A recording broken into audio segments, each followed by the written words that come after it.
I'm Brian Fowler, president of Blind Creek Resources Limited, listed on the TSX Venture Exchange, ticker symbol BCK. Blind Creek is focused in the Yukon, Northwest Territories, and British Columbia. The company's key property is the Blend Project, one of the largest undeveloped lead-zinc-silver deposits in Western Canada, plus plans to advance the recently acquired, fully permitted historic Engineer Gold Mine in the Atlan District of Northwestern BC. Check us out at blindcreekresources.com. You're listening to HowStreet.com radio, available online at TalkDigitalNetwork.com. Welcome to HowStreet.com radio, the online source for market opinions. Here is Jim Goddard. My guest is home ownership consultant Ross Kay from thewealthyhomeowner.ca. Welcome back to the show, Ross. Hey, thanks for having me back, Jim. Well, Ross, many listeners have been praying for a house price correction for years. They're hoping to see perhaps a 30-40% reduction of 2015 prices. But will that solve their problems, and how could you see such a drop in house prices? Okay, so I think what your listeners need to understand is it is a very small percentage of the population. I think what we normally call the vocal minority, who believe it is in the nation's best interest for home ownership wealth to be wiped out.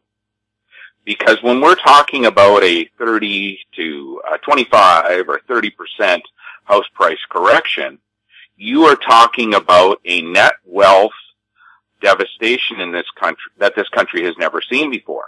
It's certainly on a dollar basis, it would be a record. It would be a record loss of net wealth. But what your listeners need to understand is that those people who are hoping for a house price correction are generally people who don't own a home now, and they want to get into the market.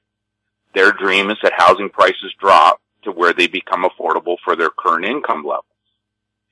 What your listeners need to understand is that prices don't drop that way. People don't move is what happens. If a house drops too much in price, the existing owner stays put. It's only those people that are forced to move that move when a housing market is correcting. Now, that could be because of job loss. That could be because you're transferred to another part of the country. That could be because you're downsized at work and you have to take a lower position. Those are the factors that lead people to put their home in the market and accept a lower price. What you have to understand is that it becomes a self-fulfilling prophecy, a housing market. So as housing prices start to drop, you see fear and panic begin to set in. You see a whole bunch of people, the news, you see reporters, you see journalists, you see so-called experts, you see economists, you have the lemming effect that takes into effect, and this can lead to a more rapid decline in house prices. But this will be short-lived because, again, in a very short period of time, people start to realize, hey, I'm just going to stay where I am. I'm not going to move. And this is what happens in all housing corrections. What your listeners don't understand is that if net wealth is destroyed through a large house price correction, the odds are this country will enter a recession. We have lost much of our competitive advantage over the United States over the last year and a half, and we probably will continue to lose more. We are shutting down our natural resource production in our attempts to be the world leader in not producing pollution, but at the same time accepting that other places are going to produce more at a higher rate than what we would be doing if we did it here. We're not going to talk about disenfranchising people. We're not going to talk about the women that are in these other countries where they're not treated as equals. We're not going to talk about the opportunities that these other countries don't provide their citizens. We're not going to talk about the oversight, everything else. All of these factors come into play. So we are talking about a recession now. So all of the listeners out there, Jim, who are hoping for a house price correction, remember, I'm a guy who comes on this show every week and tells you a house price correction is inevitable. A house price correction is already ongoing. There is already a 28% house price drop in Vancouver that everybody still is totally oblivious to. Though I am still telling you that the housing market is going to correct. I am not a bear. I am not a bull. I am simply state this is how housing markets function. Where the concern is now is a recession. Because so much of our spending in Canada is household consumption. And without growing house price growth, there is no way to increase our consumption. As interest rates rise, more of Canadians' income will go to servicing the mortgage, the interest portion of borrowing debt. My interest obviously is primarily a mortgage borrowing debt. So the problem with rising interest rates is not that the payments are going to go up, because that's really not what's going to happen. People can retune their mortgages to keep their payments exactly the same. But what happens is more of that mortgage payment is interest and less of it is principal, which means the wealth effect is impacted even more. So, any of your listeners who are out there hoping that housing prices drop 30 to 40% or more, those listeners are actively saying they want the country to fall into a recession. In other words, they may not even have a job. If prices drop 30 to 40%, the job that they have now that they were going to rely upon for purchasing a property may not even be there. It's a self-fulfilling prophecy. And this is where the main problem with this discussion falls every single time, Jim. Housing markets are going to correct. Let them correct naturally. The housing market does not go on forever. It is a mathematical impossibility. Incomes do not rise enough to allow homes to keep being sold. That causes a house price correction. The current price point that we're out there was already predetermined back in 2013. So all of the house price growth you've seen since 2013, back in May of 2013 is when peak price was measured. Everything that's taken place since that time is simply a result of the housing market rolling its way through. It's a way for the trading cycle to work its way through. Government acted during this trading cycle and extended the trading cycle longer than it should have been, which inevitably was going to mean there's going to be a larger correction that was needed. But the basic underpinnings of the market were established way back in 2013. Those have not changed. If you're wishing for a house price correction or a crash, if you're wishing for housing prices to crash, what you're actually saying is, I want Canada to fall into a recession. We'll have more with Ross Kay right after the break. Hi, I'm Douglas Mason, President and CEO of Rainy Mountain Royalty Corp., RMO, on the TSX Venture Exchange. Rainy Mountain's Brunswick property is located in the Rideout Shear Zone in Ontario, with grab samples running as high as 32 grams per ton gold. A follow-up drill program to test numerous targets located by recent groundwork is planned for early 2018. Please visit our website at rmroyalty.com. Avon Resources Limited is a gold exploration company with significant projects in British Columbia, Saskatchewan, and the Yukon. Trading on the TSX Venture Exchange, symbol ABN, and the pink symbol ABN-AF. Surrounded by world-class gold deposits and mines, Avon's 23,000 hectares Forest Kerr Gold Project is located in the heart of the Golden Triangle in northwestern BC. For more information, visit us at avonresources.com. Welcome back. We're speaking with Ross Kay. Ross, 7 months ago, back on September 18th, 2017, we did an interview about gross domestic product and real estate prices and the impact on it. Today, 7 months later, Royal Bank economists have come out with a report that forecasts that GDP in Canada will slow in 2018, exactly as you said all those months ago. Why are you so far ahead of all these other people? Well, I'm not going to pretend that I'm a genius. I'm not going to pretend that I have some secret sauce. I'm not going to pretend that I have some special powers. What I do have, and what my firm does have, is the ability to read housing market data for what it says. We understand home ownership. We understand the home ownership wealth effect. We understand how housing prices rise, how housing prices fall, how the housing market impacts the overall economy. We know those things. These things are not complicated to understand. The rest of the world may believe that the world is flat, but we know that it's round because our perspective gives us the ability to understand what's going on.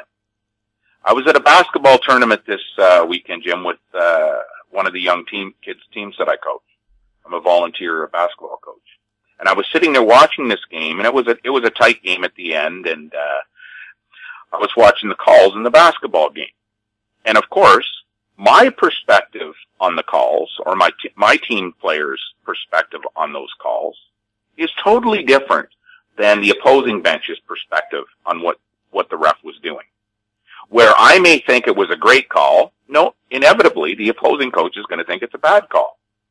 The ref, they have their own opinion of the call. Now, what the ref is more, he's more up to date, or she's more up to date. They know the rules. They are constantly reviewing the rules. They're getting notices from the Head Refs Association, from Canada Basketball, from the FIBA. They're getting all of these updates all the time to make them the most aware of the rules and regulations that govern the game. And then they go out and try to call those rules as closely as possible. And that's really what Ross K. Realty Consultants does. We study the rules of the game because the rules of the game dictates what's going to happen. It's going to dictate house price change. It is going to dictate consumer spending. It is going to dictate net wealth calculations for Canadians. These rules dictate how the game is going to be played and what the outcome is going to be. In the same way that a player on my youth basketball team can't shoot a basket and be awarded 4 points for that, housing prices can't keep going up forever. It's not in the rules of the game. And that's really why these bank economists and why these foreign agencies and why housing analysts and bloggers and realtors, it's why their forecasts are always wrong, because they don't know the rules of the game. We know the rules of the game. So for us to know what's going to happen, it's really, really simple. We knew the housing market was slowing down back in the in the fall of 2016. We knew that. We knew that in the spring of 2016, those negative readings intensified. We knew that because of that, mortgage debt was going to be booked at a lesser rate going forward. We knew that housing prices were not going to increase, and they were slowly and steadily going to go to zero and then go to negative. We knew that. We know the path that they're going to go because that path cannot change. When you see RBC came out today with that report you're quoting, where 7 months after what we recorded here on House Street, you can go right back to that September the 18th recording. I believe you still got it in the archives. And we told everybody then, contrary to what every other economist in Canada was saying, every other economist, we were the only people in Canada to make this crazy statement that mortgage debt to GDP was going to decrease, and that decision had already been made. Consumers had already retrenched. They had already withdrawn from the market. Inevitably, you were going to start recording that in the first quarter of 2018. GDP tied to household spending, because housing prices were no longer going to increase, was going to slow. Now the banks and the economists are saying, oh, now we're forecasting it's going to slow. You should have forecasted this last year in the spring when we did. You should have come public with your acknowledgments at the end of the summer like we did. You shouldn't wait till the next year to tell people that this is what's going to happen. If you had had this amount of notice that this was going to happen, you could have made a whole wide range of different decisions about your home ownership situation, whether or not you should buy or sell a home, how much you should be spending for that home, whether or not you should be renegotiating your mortgage, or maybe even whether or not you should have owned bank stocks and whether or not you should have sold them. The reason why we forecast, Jim, so accurately is we are the only people in Canada to have the rule book. And to me, that is absurd as it would be to say, I can read minds. I can't believe we are the only people who own the rule book. But the only other alternative answer would be it's a conspiracy. The banks, the governments, they're all conspiring against consumers. Well, I can tell you, folks, is they're not smart enough to pull off that big of a con. They simply are ignorant. They simply don't have the rule book, haven't read the rule book, haven't studied the rules, and aren't getting updated as rules change regularly. We are. We'll have more with Ross Kay right after this. Media recognition from Bloomberg, Reuters, recycling trade publications, patented process for 100% recovery of critical metals, including cobalt, lithium, nickel, manganese, aluminum. American Manganese is focused on recycling lithium-ion batteries for electric vehicles. American Manganese trades on the TSX Venture, AMY, the US, AMYZF, and Frankfurt 2AM. For more information, visit AmericanManganeseInc.com or phone me, Larry Ray, at 778-574-4444. Don't miss out. Stay informed. Receive the HowStreet.com weekly recap with thought-provoking podcasts, radio, and articles delivered to your inbox. Sign up for the HowStreet.com weekly recap on our homepage at HowStreet.com. Welcome back. We're speaking with Ross Kay. Ross, today, the Bank of International Settlements, or BIS, one of the world's main sources for economic commentary, came out with another warning about Canada's household debt to GDP problem. Now, here on our show back in early 2017, you explained how household debt would be moderated in the fall. And if I remember, you used the term rollover in 2018. You went on to say how these economists were wrong again. What do you have to say about today's report from the Bank of International Settlements? If your listeners are listening to our previous segment on the show here, Jim, I'm going to say the exact same thing. I know the rules. The rule book stated that mortgage debt would not be growing at the same pace as it was in the fall of 2017, and that in the spring of 2018 or the summer of 2018, depending on how the closing dates line up for sales that take place this spring, and the delay that gets in the banks announcing new mortgage debt being booked, that these debt to GDP calculations that suggested Canadians were going to keep adding more and more debt, increasing that ratio, were crazy. They were absurd. They made no sense. You cannot go to a Canadian bank and borrow money to buy a house unless you're qualified for them with your income to be lent that money.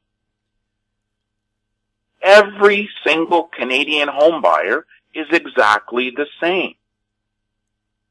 You had a problem out in Vancouver because there was a hole in your mortgage debt. We've talked about that over and over in the show. That's how we knew the foreign buyers were causing the benchmark price to get messed up out your way.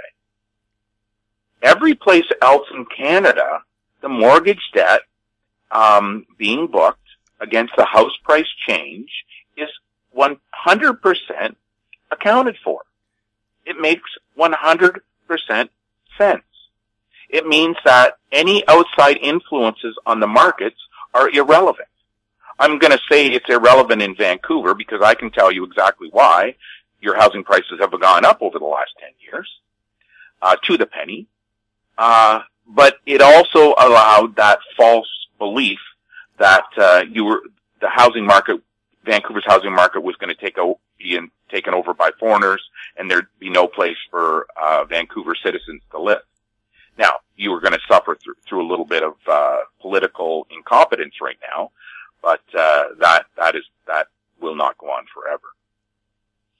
What we're looking at here with the Bank of International Settlements coming out and saying Canadians' mortgage debt to GDP is getting way out of line. I think they ranked us in the top 3 in the world for the bad number is.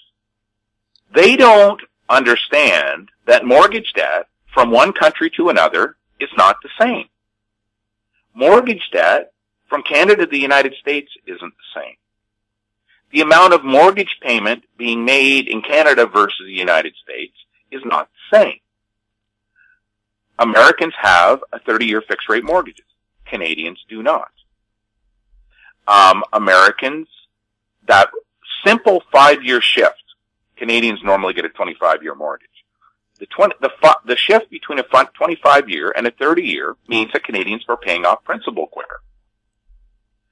It also means that we could not accumulate as much debt as the Americans can on a per capita basis. So the GDP to mortgage debt ratios are not comparable in the two countries, let alone China or Japan or what other crazy location in the world that these global economists want to compare. You can't compare them. Americans get to deduct their mortgage debt. That effectively makes their mortgage debt cheaper than Canadians. Did they take that into consideration? No, they didn't take it into consideration because they're ignorant to the rules. This announcement today from the VIS, the reason why they're coming out with this now is they're measuring the market from the summer of last year. And they believe the housing market stays on a projectile in one direction. We know that is ludicrous. We know that is impossible. There is not enough money in Canada to have that happen. You could bring in people from all over the world into Canada. There still would not be enough money someday to stop that from happening. The market ends. So what they're coming out with today, they're coming out with commentary after the market is already rolling over. The national mortgage book, Jim, is already rolling over. Canadians are paying down their mortgages so rapidly right now that it is highly likely that the amount of mortgage debt being booked will not even keep pace with inflation. It will not even keep pace with inflation. And that's when the mortgage book rolls over. Then your income to GDP numbers change. Where the problem, though, is this, Jim, because they don't address this in their surveys. No economist does. Is the relationship between mortgage debt and GDP. Because that is different from country to country to country to country. And in Canada, it's not good. We are so reliant on mortgage debt to cause household consumption, to support it, to facilitate an increase in household consumption, that a recession may be inevitable. I am not qualified to understand all of the impacts in the economy to where it would reach a point where a recession would take place. I know that the economy is going to slow down. I know that as house price growth dwindles to nothing and goes negative, as is already happening in several locations across the country, that consumer spending will be pulled back. That component of GDP will no longer be relied upon for growth, and it will actually be recorded as a negative. I know that governments are not budgeting for this. So the current deficits that they're forecasting are going to be greater than what they think they're going to be. And this one really, really upsets me personally, Jeff. This one really upsets me. Because when the governments are going out and making spending decisions, binding the next generation of taxpayers to a lifetime of debt repayment at the government level, those consumers are not going to be able to go out and buy the home that they'd like to own. All of those forecasts of falling income tax, I don't know how they can come up with those calculations. The amount that the economy would have to grow would mean that our immigration levels would have to probably triple or quadruple from our limited experience looking at these topics. We know if that happens, the house price growth would skyrocket once again. And then we would know that the bubble would inflate and would have to break again. I don't see a way out of this mess right now. And I wish that governments would sit down and rationally look at the data, find out how the rules work, find out what the impacts of household spending are and when they're constrained and how they change. But it doesn't appear to be going on. Ross, the city manager for the city of Toronto, expects to bring in $820 million in municipal land transfer taxes to balance their budget. Will they pull in those numbers, and will Toronto homeowners face a big tax bill because they don't bring in enough transfer tax? Okay, so there is a great question. So because this is a coast to coast question, Jim.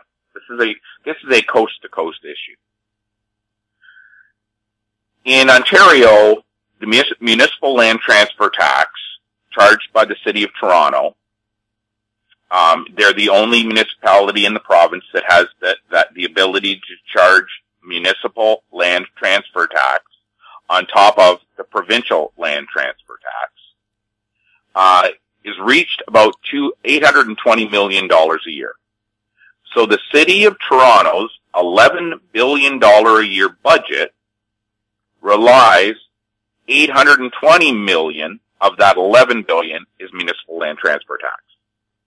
I think it's the third largest component of revenue stream for the municipal government. They are already forecasting. They can't call it a deficit in Ontario because of legislation.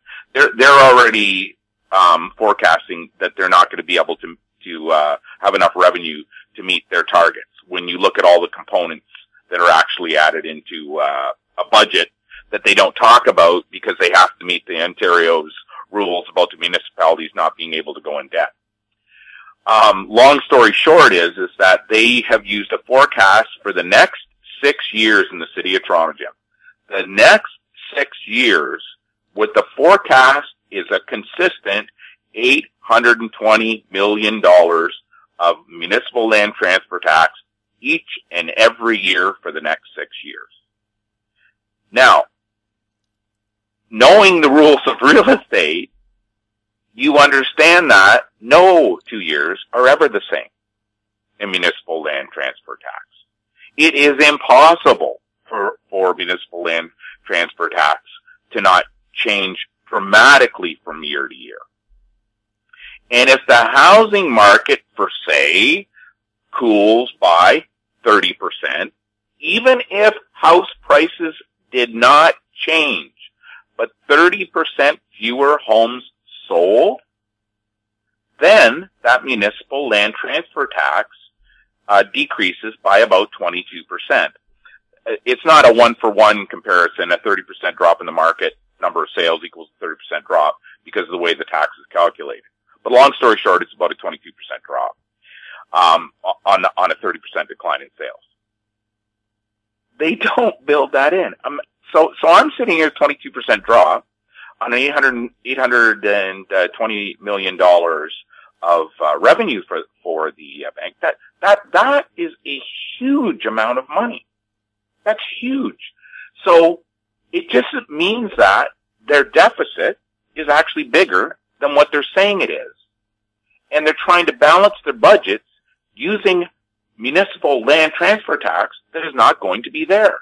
You've got the same thing out in British Columbia with pretty much every province does with the provincial land transfer tax.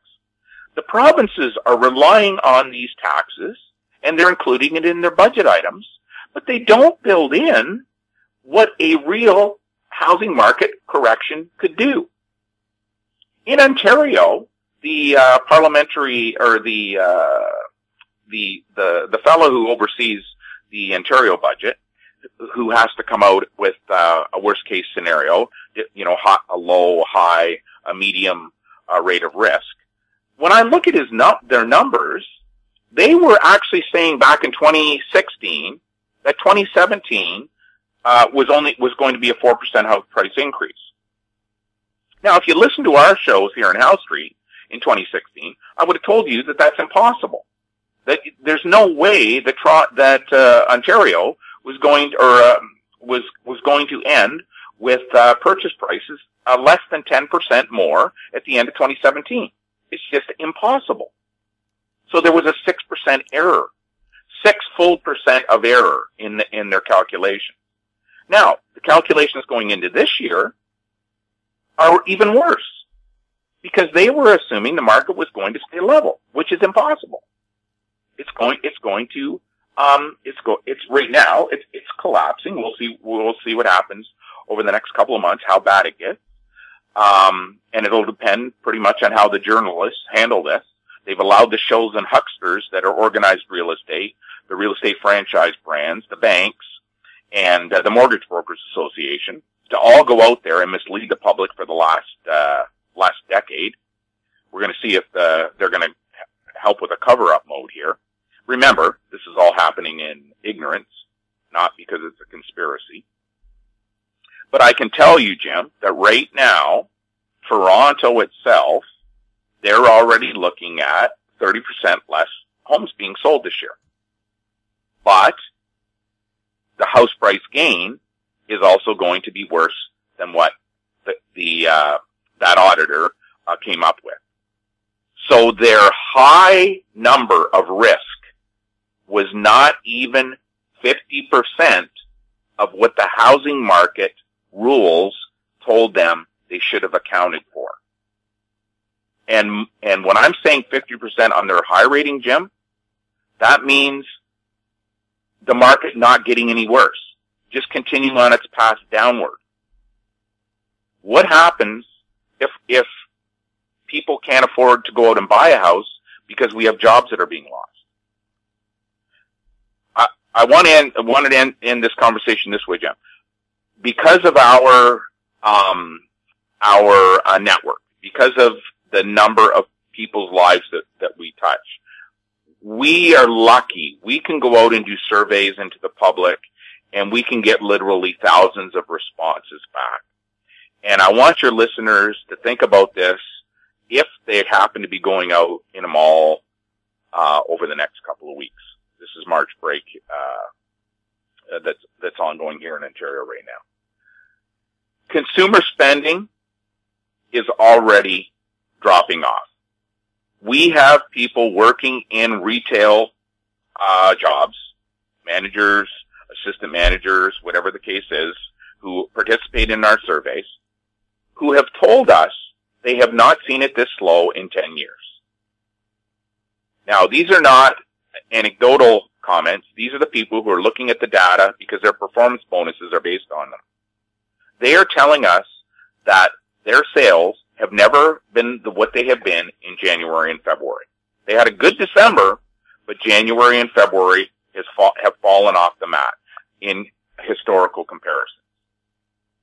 If this trend is continuing, which is what we have warned about on your show for over a year now, household debt dictates household consumption.